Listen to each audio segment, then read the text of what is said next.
for entrepreneurs. I see some familiar faces today, so thank you for joining, and hello, wherever you are. Oops, what happened here?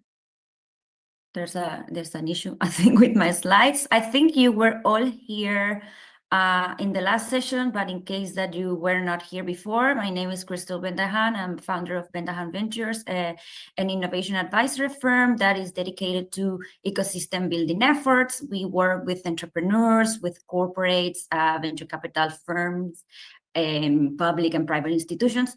And what we do is to foster growth through entrepreneurship, innovation, and most importantly, collaboration. And I'm happy to be your mentor at this program by Mentor Day, but we're not going to go deep into presentations.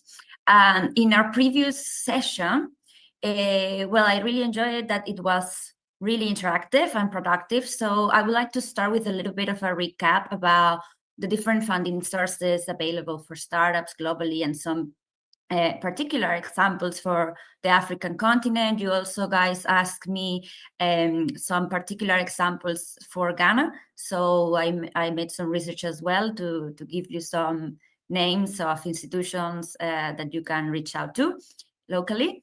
So, and we will also leave some time at the end to answer questions. But this time, in difference to the previous time, I want to get through the basics first, and then we will go with the questions, just so I make sure that we cover everything we have prepared for you.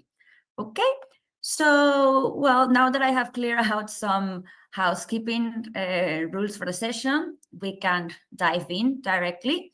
And again, this is a mix of kind of a recap of what we spoke last session, and also, of course, new information.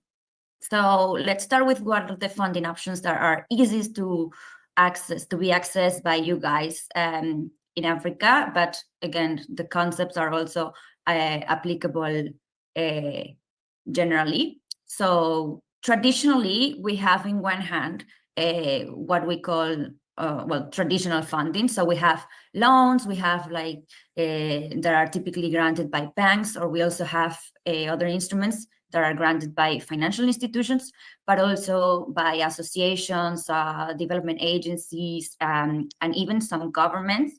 And in the other hand, I would say in the more innovative end of the spectrum, we find private investors. These are the business angels and or venture capitalists, but we also have grants and what we call modern or alternative financing, such as incubators, venture studios, strategic partners, product pre-sales, crowdfunding, and all those kinds of options or vehicles. Yeah. So we talked about as well last session about how the venture capital industry is more focused on tech startups, and that you as a founder should decide early on what kind of business or venture you want to build. If this is a tech startup that you're building, or an agricultural SME, all kinds of ventures are completely valid and necessary, but it will save you really a lot of headaches if you identify your category correctly, so you can then access relevant financing options properly. So in that sense, like I was saying, we can group in this main groups the funding options or the financing options. So the angel investment, basically angel investors provide you with capital for your business startup. So when you are starting the business, they provide you with this capital, and in exchange for some convertible debt or some ownership equity of your business. Many of the biggest tech companies that you know today, like Google, Yahoo, Uber, they were funded by these kind of investors, these angels, and they are typically the first ones to come as an external capital. So any funding that you get that is not your own pocket, your own money, and they are typically the first outsiders that join your company, but not necessarily the only ones, and not always the first one, because again, we also have loans from banks, from different entities, and so on. Then if you are a startup, but sometimes in emerging markets, like some places in Africa, venture capital also invest in SMEs, but typically venture capital is more focused on providing capital to startups. They can go from early stage and supporting emerging companies that show high growth potential. And this is very important. This is why I was saying that you need to decide early on what kind of business you want to be, because if you are not a high growth potential, if your focus is not high speed, the alignment with the venture capital may not exist. So you are not a good match for each other. The difference with other instrument or with other investors is that the venture capitalists generally provide financing that often has higher rates of return instead of taking a share of the company. So they will take, of course, there is equity that they're taking from the company, but remember we talked about the evaluations as well in the previous session. This is what it means, that the returns are much higher than with other financing instruments, because they are making a bet and they want to win really big return. They know for a fact that 1 out of the 10 businesses that they invest in is going to succeed and give them 10x of what they invested, but the other 9 out of the 10 will probably not even survive. So that's why they obviously need to make their money. They need to make some earnings as well. So they will take a big chunk of your company. Then the loans is the form of debt that we are all familiar with, because they have been maybe the go-to financing source that anyone thinks of when they're looking for external financing for their businesses. And they are typically a debt that is either given by an individual or an entity. And then you set, from the beginning, you set up what are the interest rates, what you're getting, how are the payment options, what are the payment periods, how much interest you're paying, and so on. So it's very straightforward in that sense. But even though they usually come with fewer strings attached and shorter payment periods than any other sources, what happens is that they may ask, and typically they will ask for some collateral. And if you don't have a credit background or a credit record, or you don't have some collaterals in case that, if you don't pay the loan, that they can embargo that collateral, that could be some very difficult way to navigate. So that could be a barrier that you may not be able to overcome. So that's why, there are other options. For example, in the modern category of these options, it's of course bootstrapping. Well, I don't know if that's modern, because bootstrapping means that you are using your own resources and then their own company resources to keep going, to finance all your growth. So that's the cheapest form of capital, of course, because it's coming directly from your sales and from your savings. So you don't owe anything to anybody than yourself. And that gives you a lot of freedom and also a lot of credibility as well. Then you have crowdfunding, which is basically a group of people. They want to support you. So they either donate money to you or they lend you the money for a share of your company or your profits. It depends. And then you have product pre-sales. So it's, for example, when you have the Kickstarter campaigns, or you say, okay, we are going to launch this particular product or service, you pre-register, you pay maybe a down payment or the whole sum, and then you promise that you're going to deliver in a specific period of time what the customer has bought in a sense. Then also have a strategic partners. So maybe, you are exchanging some kind of knowledge or IP, or even you are exchanging services. So with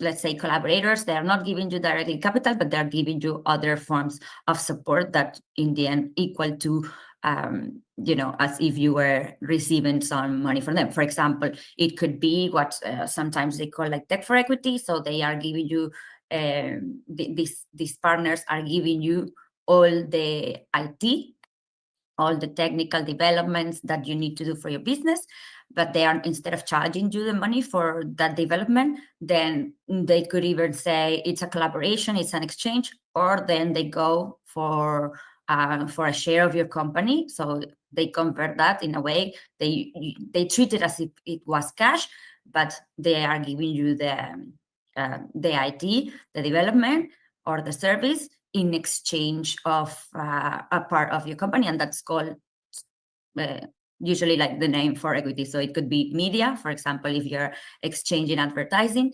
or it could be tech, as I was saying, if they are giving you development, like your app, your website, your whole IT platform, etc. Then you have, of course, incubators. So usually incubators, they are giving you a program, an acceleration program, but also they could have some cash to give you grants or to invest for equity as well. And then, of course, debt that are similar to loans, and grants that you don't have to repay, basically free loans. I have made this table as well with your examples. So examples of institutions in Ghana. Let me check. We have a few. Yeah, we have some of you. I would say maybe half the group. It's from Ghana. So maybe we can pass really quickly on this, and I will share the slides with you. Javier and Danny will send them to you as well, so you can have access and go through it more slowly. But basically, it's repeating what I was just sharing and explaining a bit more in detail what is the type of the funding that these particular institutions are giving you, and if they are directed to only startups or also to SMEs. For example, like government grants, they usually take SMEs. Venture capital traditionally is for startups, and they're focused on high growth tech startups. But again, some VC firms also target scalable SMEs. It depends on their mandate, their investment thesis. Then angel investors is basically an individual that aligns with your vision. So you could find any kind of angel investor, so that's not restrictive. And then, as I was saying, business incubators or accelerators that provide seed funding, mentorship, but also other resources for startup, and the crowdfunding that I was mentioning as well. Yes, and it's the comment here is that the crowdfunding is still not so developed or so popular in Ghana, but you do have some platforms that are from Africa. And then, something that I haven't mentioned is the microfinance institutions that they provide maybe more like shorter term loans, and they don't ask for collateral, or they ask for a really simple collateral that pretty much everyone can provide. So sometimes it's like, okay, you have already like some intentions from your future business, like some intentions of purchase for your future business. So that's something really simple that you can get by doing your market research, which is something, and doing your business validation, which is something that you should do anyways, in any case. Okay, we're going fast here because I want to leave some time for questions. So I have some case studies, and then I will share. I didn't do a slide because I wanted to see you, but I can put on the document that I will share. I can add it and write it down. But basically, I want to tell you about some examples and how these business owners in Africa did. So you have an idea on how you could use these different financing sources for your own business. So we had, for example, crowdfunding. There is Tala. It's kind of a lending platform. So it's considered a fintech. It's a lending platform, and there was a small scale food vendor in Kenya, and they needed only $500. So, in Europe, it's like, okay, that's a small amount of money. It should be easy to find it, but we know it's a bit more challenging in some other markets. So what options did this small food vendor have? Because he thought, okay, I need this $500 to purchase some bulk stock, and then I could have a bigger inventory and I can serve better my customers. But if I go through a bank and I ask for a traditional loan, then I cannot access this. They're going to reject me. Actually, he went and tried, and they say, no, we cannot give you the loan because you don't have a collateral, you don't have credit history, basically everything I was mentioning earlier. So this entrepreneur went and used Tala, and the good thing is that it's a mobile-based lending platform, so he doesn't need to have a computer, a complex system in his home or in his office. And he used it on the phone, connected there, and then they analyze what Tala does, and it's really innovative in my opinion, is that they analyze their phone usage of the person that is applying for this loan or the crowdfunding. They analyze what is the phone usage, what are the mobile money transactions.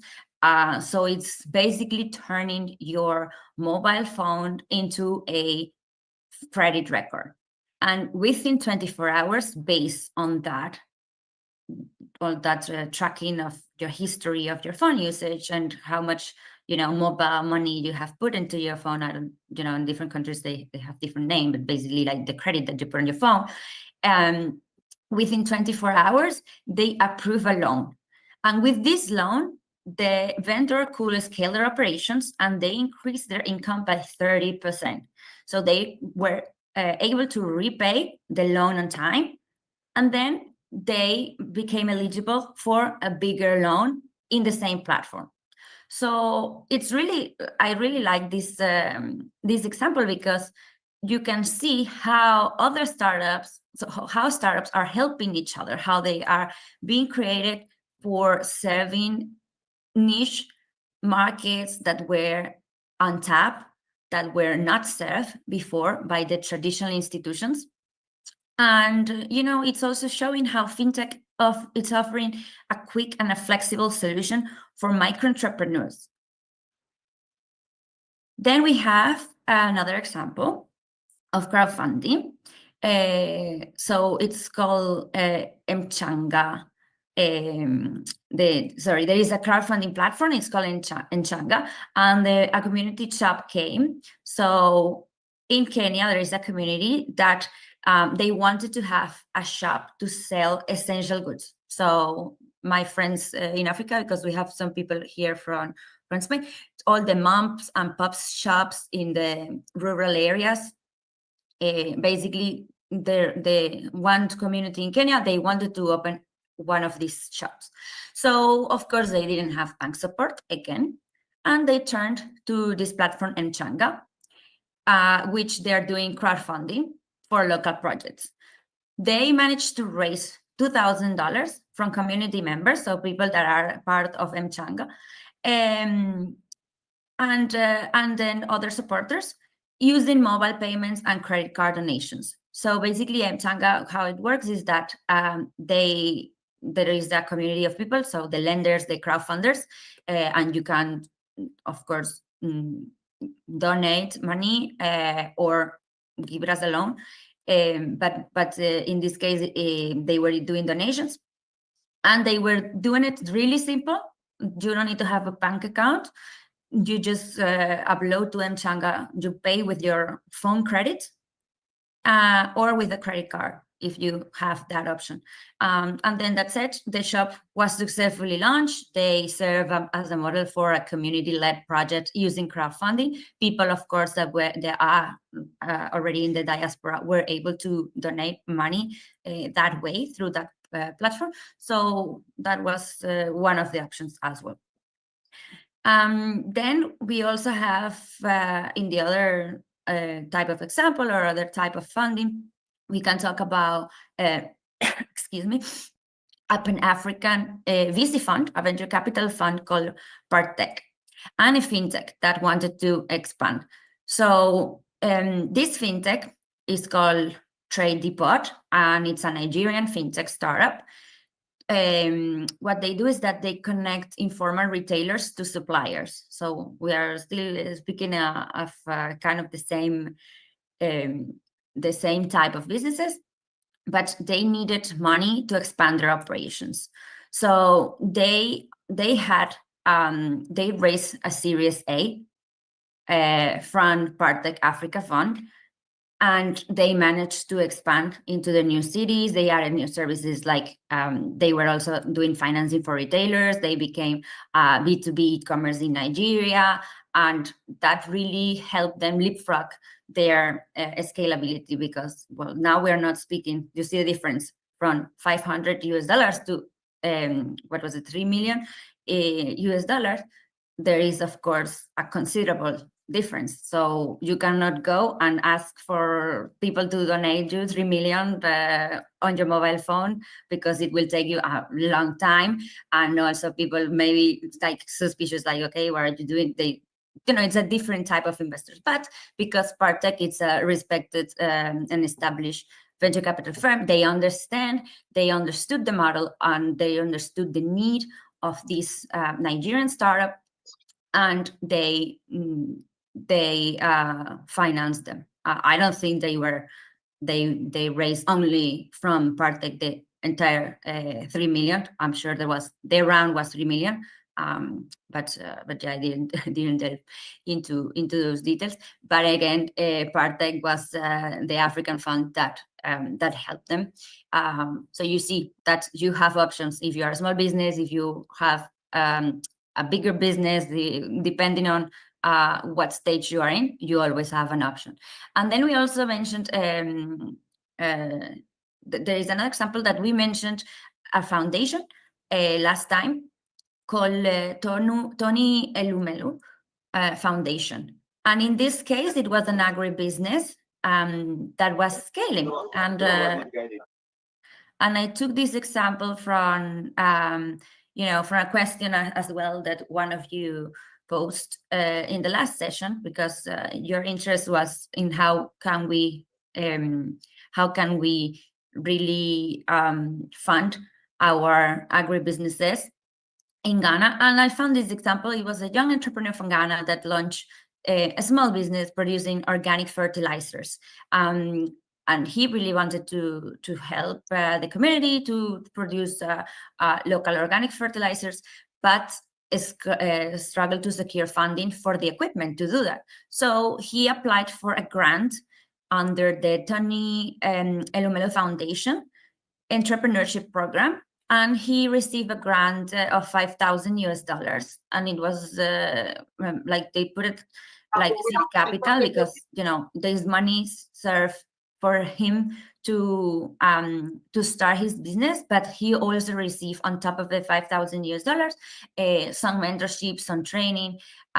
So the result of this, let's say, collaboration was that the business expanded its production capacity and its distribution, and also created many jobs in the local community. So something that I wanted to, recover from the last session that we talked about, it's how you can highlight all the different benefits that may not be so evident with what you're trying to achieve. Like, for example, you have or in this case, his direct goal, or what he was doing, is to produce fertilizers.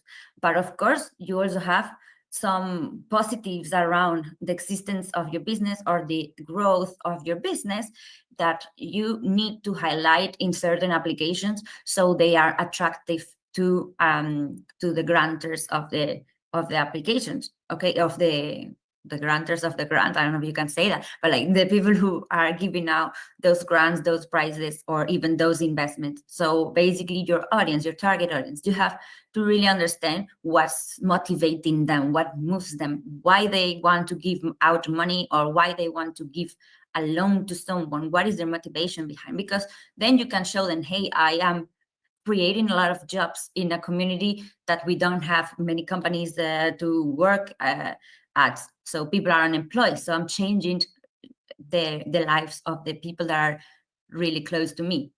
And that's important as well.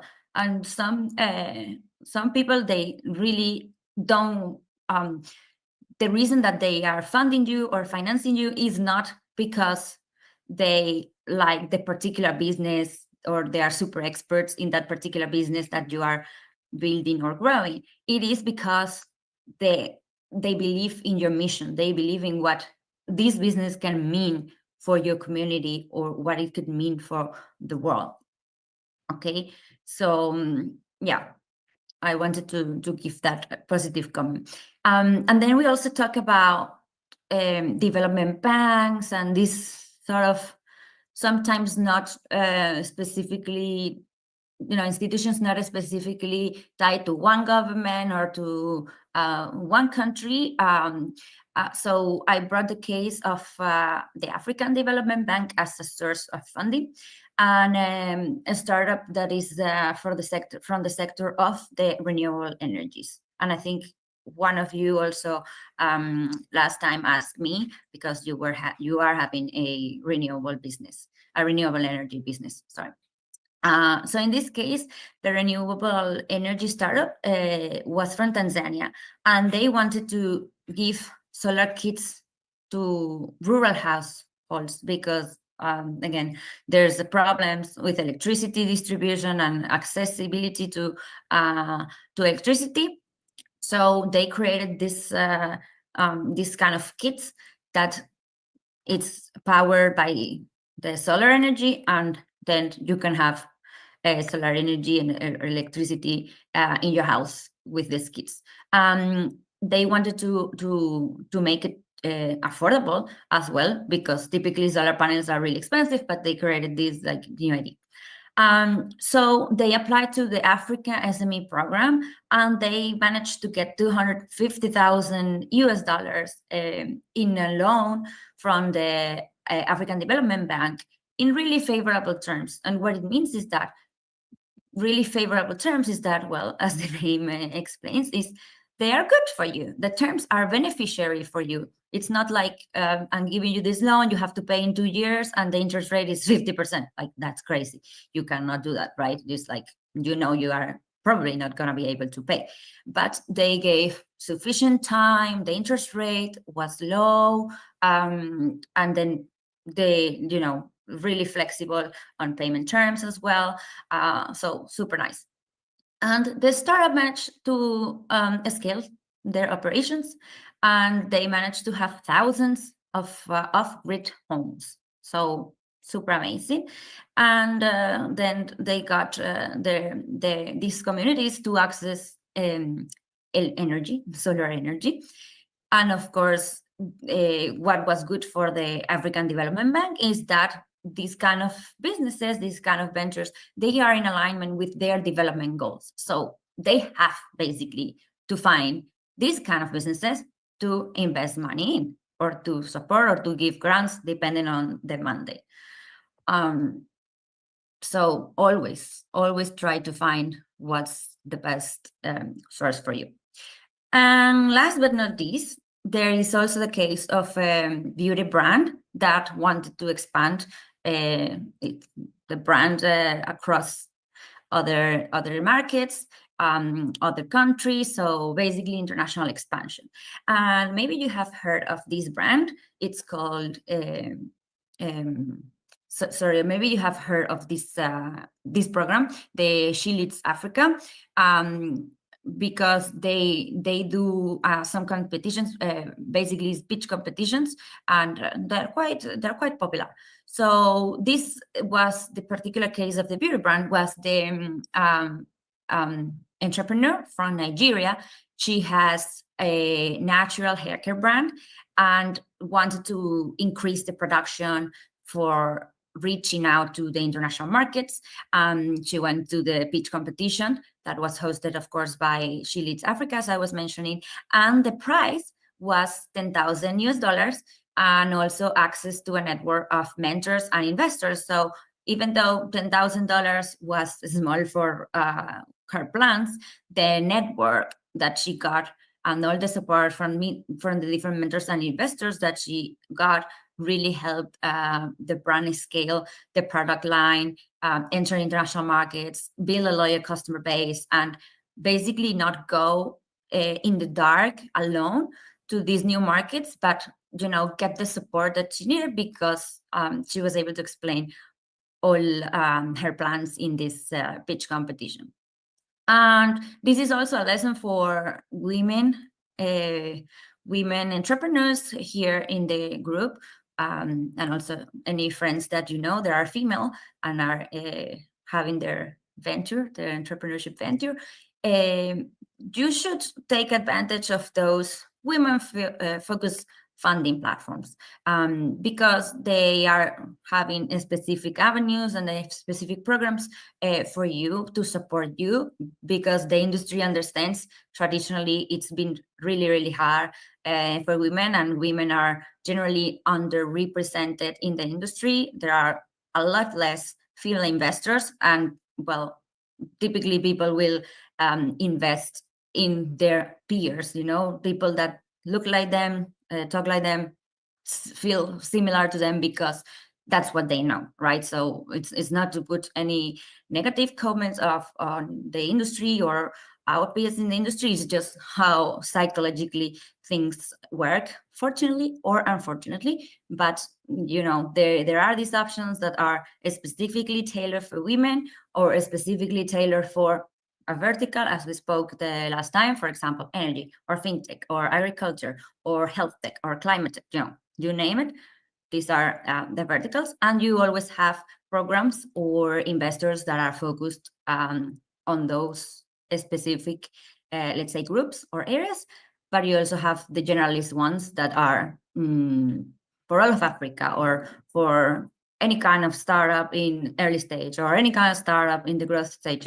Like they don't have a niche or a focus. Okay.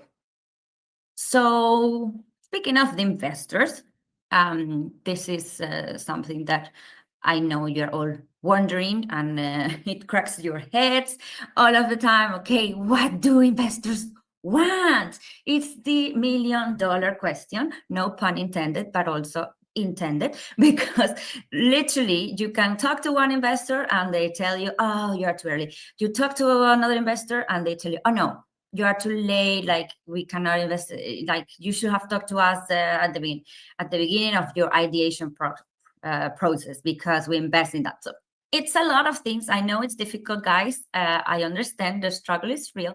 But luckily it takes a village. You have people, you have network, and we can try to hack their minds. So generally, what do investors really look for? They look at two main categories. One is the venture. What is your business, your company, what you're building? And the other, the founders. So let's go on what side. In the venture, the business, the company, the project, they are looking for a strong business plan. Why? Not because they want to know, okay, you know how to put an Excel file or how to use mathematics and do calculations. What they want to know is that you have thought everything thoroughly, that you understand where you're going, you understand what you need to get there, and you have also thought a lot about, okay, not only what I need, where I am, and where do I want to go, but also, what other partnerships, what other things you are going to face throughout the process. It's like mentally preparing you. They want to know that you have done this exercise of being mentally prepared. Then also product market fit. And this is really important because some people get stuck in this. So it's not that you have to have a perfect product market fit before you start a venture. Like that's probably a more traditional business than a startup as a definition.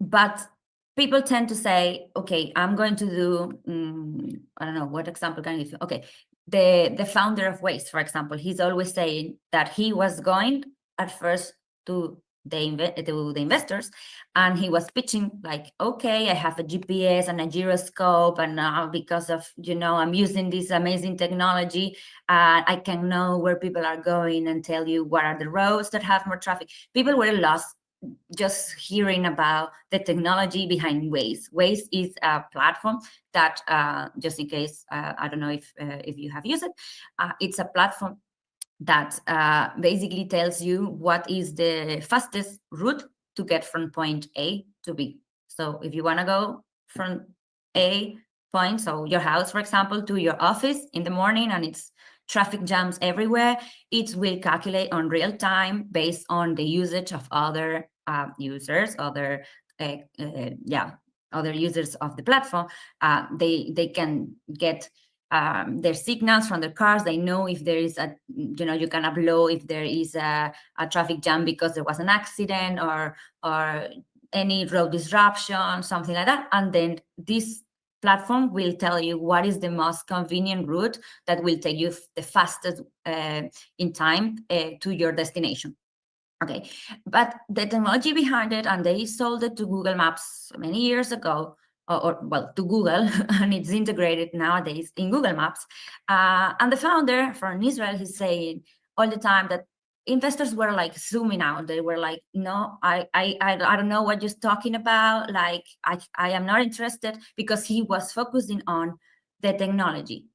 But then when he was telling the story that he was really passionate about, I'm not going to waste my time in traffic. Why do I have to waste 3 hours of the day in traffic? Like, that's insane. Everybody could relate to him.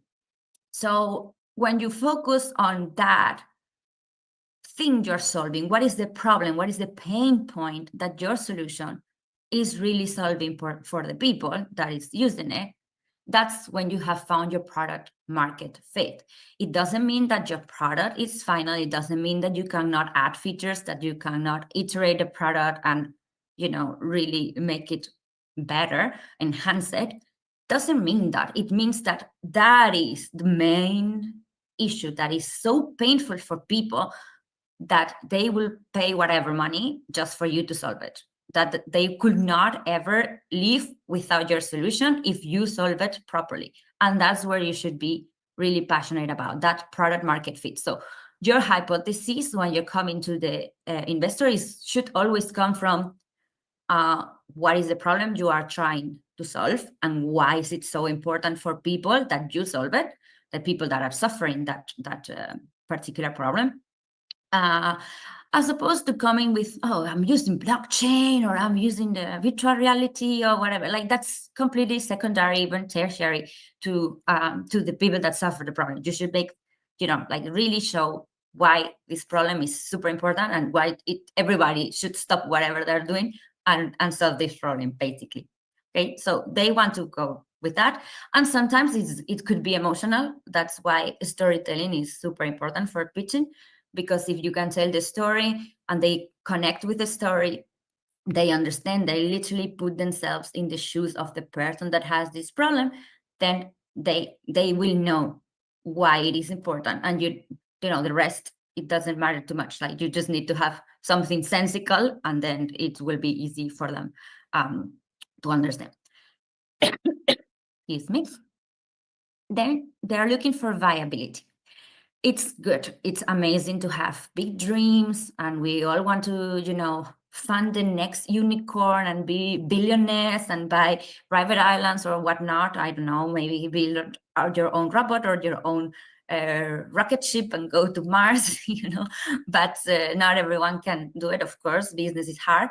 So they want to know that this is something possible. It's attainable. It's not amazing dreams that will not lead anywhere, but the dreams. They want to know that there is a solution that is well thought of. There are customers that want this solution, as we were speaking before with the product market fit explanation, and that there is a competition, because investors are really suspicious when you tell them there is no competition. And this, we could speak a whole session about competition for 4 hours, because competition sometimes is not like for example, for Waze, it was not Google Map. For Netflix, is not another platform that is similar to Netflix. For Netflix, for example, the competitor, what they're selling is time, entertainment, or time wasting, I don't know. So you could say that the competitor of Netflix is actually Instagram, is the movie theater in your local mall. It is the theater of the school in your local community. The school of your children is having a play, and you're going there instead of watching Netflix. So that's a competitor. So sometimes it's not as direct as you may think. And that's why when an investor hears you say, oh, we have no competitors, really? You don't have any competitors? So maybe, let me break it to you. Maybe your business is not so interesting to invest, because if you don't have a competitor, maybe, you're not solving an issue for anybody. I mean, it's something you want to solve because you thought it was nice, but it's not a real problem. It's maybe a problem you have, but not enough people have it that they will pay you to solve it. So don't, always try to think sometimes creatively about your competition if you really, really don't find someone doing something very similar to what you're doing. Because chances are someone is, even in, 3 continents away, someone is doing something similar. There has to be. Okay. And if not, then there is an indirect competitor that is competing with the time or the money of your customer for that particular, let's say, size or part of the budget. Then traction. You will hear a lot of VCs tell you, oh, what is your traction? So they want to know how many people, if you have an app, how many people are signed up to your app, how many people have downloaded the app, how many people that have downloaded the app is logging in every day, and from the people that is logging in every day, how much time they are spending. Or if you are an e-commerce and you are selling products, they want to know, okay, what is the average ticket size? How much money basically is people spending in average, and how many people are buying daily? And how many of those people that actually buy from you are coming back, and in how many days, or how often are they buying from you in a month? So that is traction. Traction means that your business is showing early signs that there is enough interest for it to be sustainable. You don't want to say, you don't want to create some solution that people want to use once in their life and that's it, because your business will die very soon. So there is no business there, basically. And then you can, spend maybe 3 years developing something someone is going to use just one time in their life, and that's it. Then it's not really interesting for anyone. So that's what they mean with traction. And again, I always say, if you want to have an app, or your business is completely internet-based, not waste, but do not invest money, maybe time as well. Do not invest resources into creating a beautiful app that maybe costs you 20,000 euros, and then you have never talked to anyone. You don't know if people will use it. Don't wait until you have that product to, test your market and test if people will use it or they want that kind of solution, because it will be too late. You can use creative ways like a wait list, for example, like register for interest, have a mock-up website where people, buy the thing, but really it's a pre-sale. You actually haven't built the thing that you are selling, like a product or a physical product, if it is, or the app. It's really gauging the interest as if it was already there.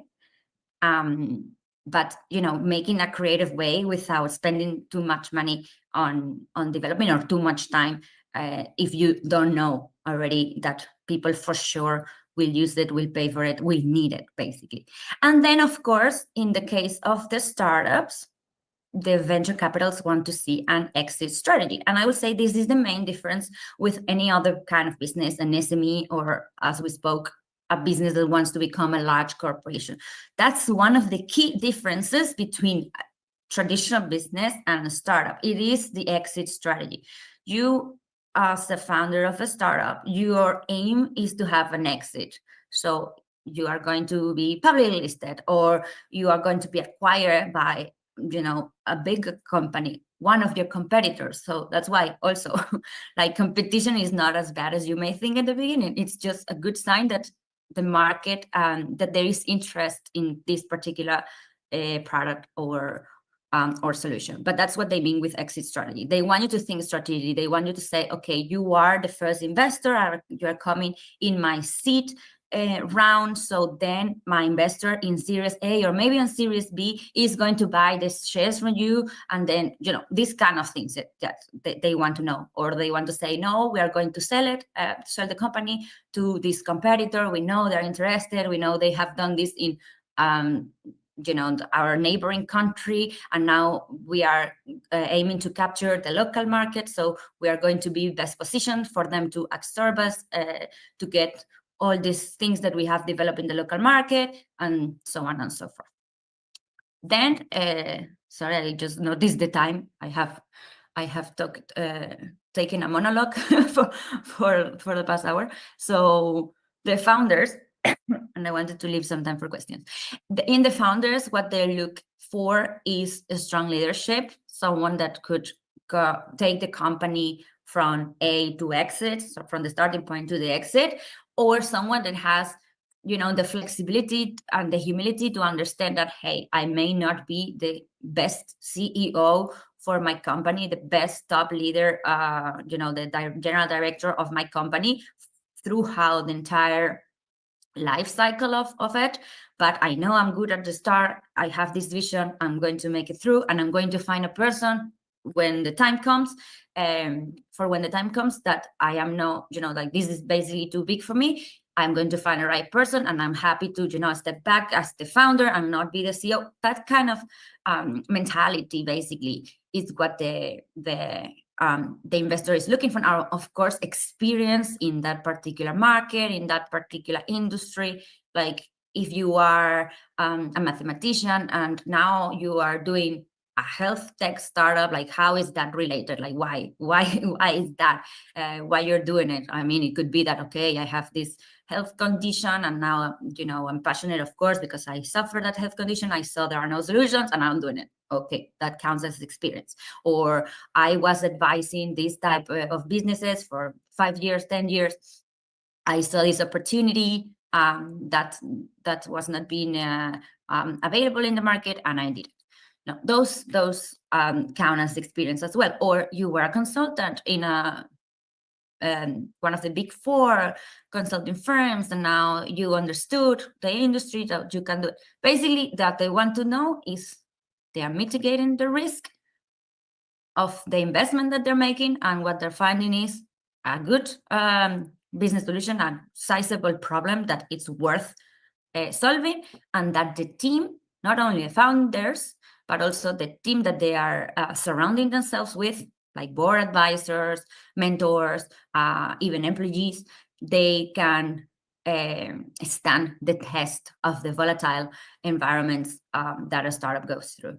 And then some trust among themselves. Sometimes not a good cultural fit, and that could be a blessing in disguise for you. If you're not in alignment, don't take the money from an investor that is not in alignment with you. It really will give you a lot of headaches at the end of the road. So as we are reaching to the end of the session, and we didn't have time for questions, we only have 4 minutes now. I wanted to give you the funding pyramid. So what is the cheapest and what is the most expensive source of funding? So think about it. The cheapest finance is sales revenue. You are getting the money from your solution. The second is like royalty-based finance. So basically, like, people love what you're doing and then they pay a subscription, for example, or with that subscription, basically pay a subscription and then you get some sort of funding from that. Then debt finance. So as we said, the loans that can be found through banks or different financial institutions, but also some governments and organizations. And then in the middle, you have grants. Grant funding is expensive in time, effort, all the reporting you have to do. Like sometimes it's so crazy, all the reporting you have to do, that you are like, okay, it's not worth it. This free money is really costing me more in operations and consultancies than any other loan that I could get. So really not worth it. But also doesn't lead to sustainability, because it's basically, you are not getting the true reality of supply and demand dynamics, because your funding is coming from external party and is free. So it's completely kind of disruptive for a true market dynamic. But I mean, if you have the possibility to get the free money, then, and you think the time and effort are worth it, of course, by all means, go and take those options. And then the most expensive, which is funny because it's the most popular and the one everyone wants to get, it is venture capital financing.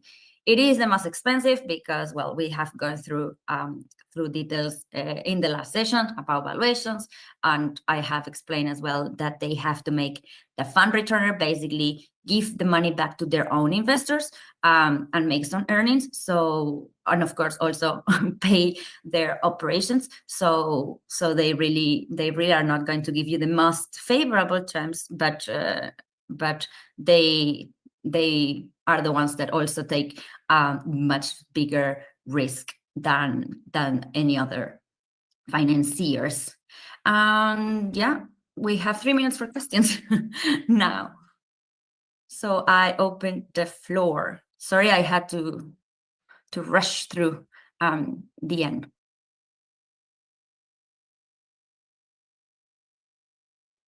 I wanted to ask you if let's say that we're going to go to this round of investors with the VC or anything similar. What's that thing that for sure we're going to fall and we should prepare? It's not just in terms of the speech or anything like this, but on the agreement that we're going to reach with them. What's that thing that they are going to try to catch a big part, and that we are not going to realize, or that we should put a lot of attention about some terms of what they are trying to do, what you were saying now, no? Okay, yeah. So when you raise a round, and thank you for your question, Marcos. When you raise a round from a venture capital firm, it's not like, okay, you go, you pitch, and then that's it. They tell you yes or no. It's more like dating to marry someone. It's like you're not gonna go into marriage in the first date unless you are in a reality show. That it's like maybe not the best example, but like typically or in reality, then sorry, I was checking the read messages. It's more of a, you're building a relationship, you want to get to know each other, so you have like coffees, then you have maybe board meetings, maybe there are some interviews with the founders separated, with the founders as a group, also sometimes with the team. It depends, of course, of the size of your company and the round and the stage where you are. But in that sense, the relationship is a lot about, it's a lot like courtship. So you're getting to know each other, and then you're getting to understand how you are thinking.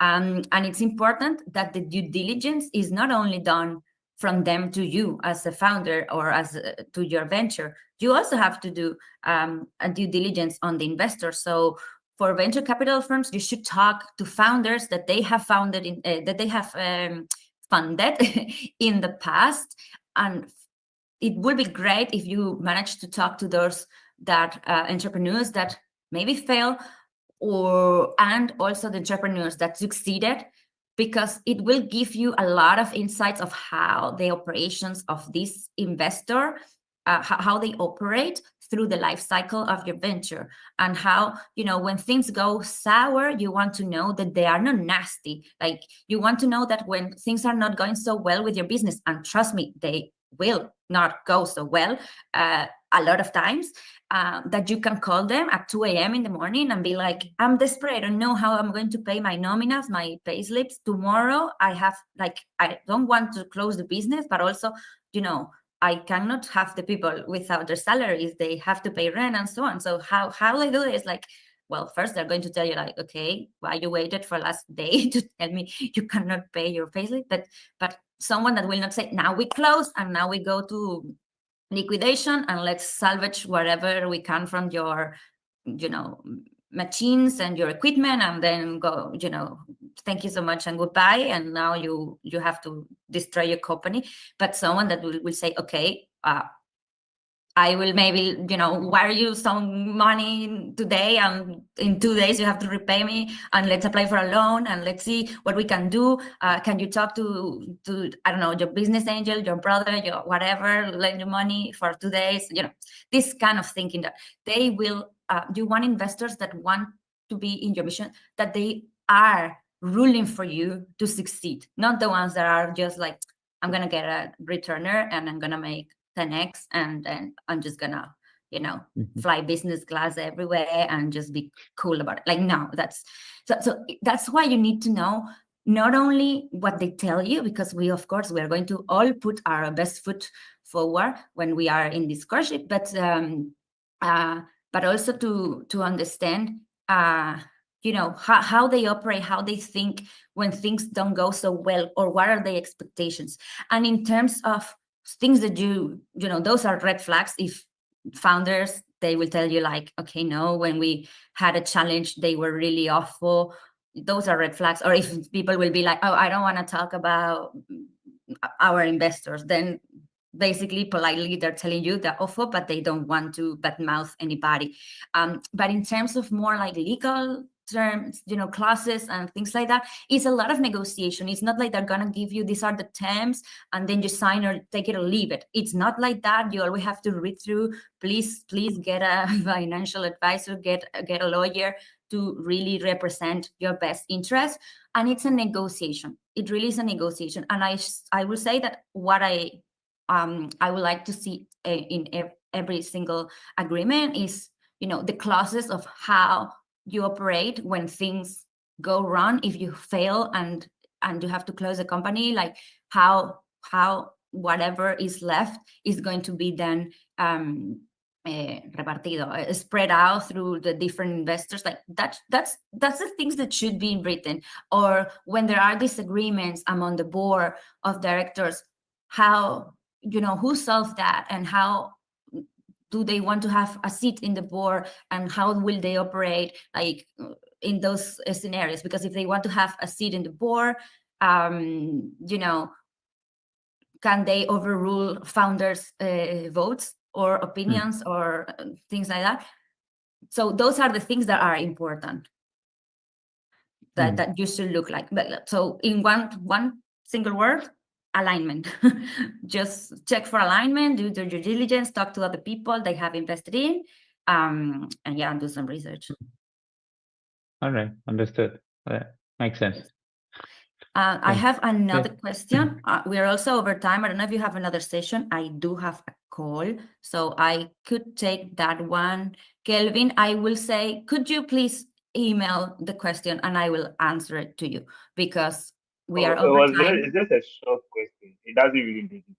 Okay, tell me. I do have a call 5 minutes ago. Okay, no problem. So I'll send it to you. Yeah, please email me. And again, here is the QR code. I was just going to ask, if can an investor say he's buying your company for any amount at 10%, 20%? That's the only question I wanted to ask. So let's say, can an investor come and say, hey, I'm buying your company $500,000 at 10%? May that situations happen, since maybe you do not want to lose or you do not want to dilute your shares. So you don't want any situation where if your company says, if an investor says, okay, I'm buying your company for $500,000, it can be that you are selling most of your shares, and it can be that you are selling just a small percentage for that amount. What are the valuations in there, and then all the I think financial valuations in there to help you sell your shares, so that you don't get into a situation where you are diluting your shares. I don't know if you get where I'm coming from. Yes, but can you please email me and we can go into a little bit more detail, because I do have to go, and we talk about this in the last session. We talk about like valuations, and again, there is no one recipe for for valuation. It's a lot as well of like putting the finger in the air, a lot of interpretation and objectivation. So it's a negotiation. If I get your question correctly, like you're asking if they're offering less money for higher chunk of the company, like you don't want to dilute yourself. So again, it's a negotiation, but it's a case by case situation. And what you can do is to really come with data and support why you are asking for the specific, basically you're willing to give a specific number of shares or a percentage of the company for a specific amount of money, and why you are not moving